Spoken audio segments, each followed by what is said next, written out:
महाराष्ट्र की चुनावी डगर, सीएम योगी का छाया पोस्टर।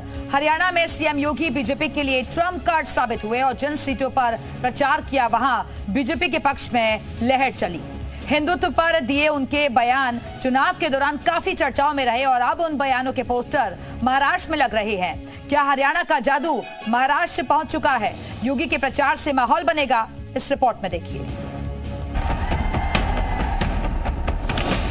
कटेंगे तो कटेंगे,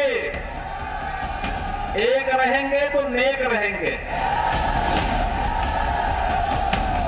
राष्ट्र तब सशक्त होगा जब हम एक रहेंगे, नेक रहेंगे।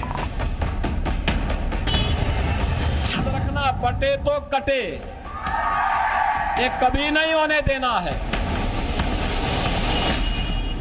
हरियाणा चुनाव में योगी बीजेपी के लिए हार्डकोर हिंदुत्व का बड़ा चेहरा रहे और जीत का कारण भी।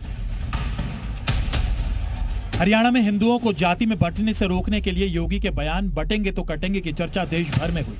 मैंने कहा था ना कि बटोगे तो कटोगे।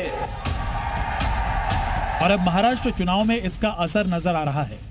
मुंबई में कई जगहों पर बड़े बड़े होर्डिंग्स लगाए गए हैं जिन पर योगी की तस्वीर के साथ लिखा है बटेंगे तो कटेंगे। मुंबई का अंधेरी ईस्ट, वेस्टर्न एक्सप्रेस हाईवे और बांद्रा के इलाके में होर्डिंग्स लगाए गए हैं जिनके जरिए हिंदुओं को एकजुटता का संदेश दिया जा रहा है। हरियाणा चुनाव में योगी आदित्यनाथ का एक भाषण था, बटेंगे तो कटेंगे। इस भाषण का उपयोग अब महाराष्ट्र में भी दिखाई दे रहा है। बाकायदा पोस्टर लगाकर पूरे मुंबई में इस तरह के योगी आदित्यनाथ के पोस्टर लगे हैं और ये कहा गया है बटेंगे तो कटेंगे, एक रहेंगे तो नेक रहेंगे, सुरक्षित रहेंगे। एक तरह से पॉलिटिकली फायदा भी जो है बीजेपी को मिला था और अब क्या वही फायदा महाराष्ट्र में लेने की कोशिश है, ये अपने आप में एक सवाल है। ये होर्डिंग्स लगाने वाले विश्व बंधु राय किसी पार्टी से नहीं जुड़े हैं, लेकिन योगी के बड़े सपोर्टर हैं।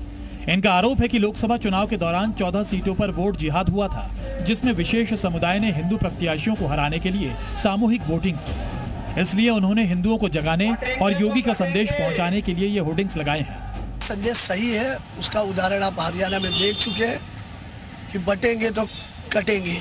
वो संदेश का यहाँ तक वो लागू हो गया और यहाँ लोग हैं, उनके मानने वाले लोग हैं। कैसे बटेंगे तो कटेंगे, मतलब क्या देखा आपने कि आपको लगता है कि नहीं ये जो उसकी करंट की राजनीति जो विपक्ष करता है उसका मैंने जवाब और संदेश देने का कोशिश किया। योगी और उनके बयानों का महाराष्ट्र चुनाव में कितना फायदा होगा? योगी ने हरियाणा में जो कहा, क्या उसका असर महाराष्ट्र में होगा? ये जानने के लिए जी न्यूज ने इन इलाकों में लोगों से बात की जहां ये पोस्टर्स लगाए गए हैं। दरअसल हरियाणा चुनाव के बाद योगी आदित्यनाथ बीजेपी में हिंदुत्व के सबसे बड़े चेहरों में से एक बन चुके हैं। सोशल मीडिया से लेकर ग्राउंड तक हिंदू बहुल इलाकों में उनकी लहर है। इसी का नतीजा है कि हरियाणा में योगी ने 14 सीटों पर प्रचार किया, जिसमें से बीजेपी को 9 सीटों पर जीत मिली। अब बीजेपी समर्थक और हिंदू पार्टी भी चाहती है कि हरियाणा वाला माहौल महाराष्ट्र ट्रांसफर हो जाए, विपक्ष के जाति कार्ड पर हिंदुत्व की लहर हावी हो जाए, क्योंकि महाराष्ट्र चुनाव में 1 महीने से भी कम समय बचा है। लिहाजा अभी से माहौल बनना शुरू हो गया है। अश्विनी पांडे, मुंबई, जी मीडिया।